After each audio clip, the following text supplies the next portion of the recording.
দিয়া হোটেলে কি খাইতে পারুম বাবা? চাচা আমি যে আপনারা নিয়ে এলাকা ঘুরলাম, ওরা কি কথা কইতাছে গোপনে গোপনে? আমার একটা মান সম্মান আছে না, আমার একটা প্র্যাকটিসের ব্যাপার স্যাপার আছে না, আমার একটা বেনিফিট আছে না, এর জন্য আমি আমার বেনিফিটটা রাখলাম। আপনি আমার কাছে 10 টাকা চাইছেন, আপনারা 20 টাকা দিলাম। বাবা, এটাই কি প্রতিশ্রুতি? এটাই কি নিয়ম? আমাদের মতো গরিব অসহায়দের এভাবে ঠকাইও না বাবা তোমরা। দেখেন চাচা, আপনি আমার কাছে 10 টাকা চাইছেন, আপনারা আমি 20 টাকা দিছি। আপনার বক বক শোনার এত সময় আমার নাই। খারান, কি এর টাইম নাই?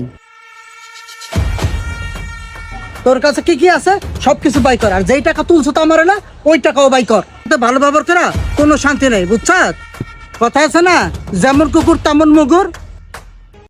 যা কিছু আছে তাড়াতাড়ি বাই কর।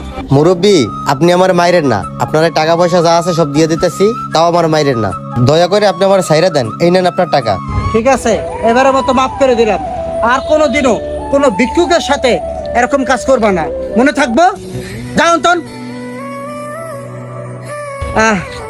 কত ইনকাম হইলো আজকে সারাদিনে?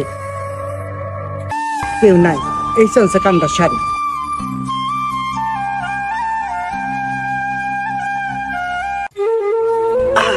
দাঁড়ি কি চুলকায় রে।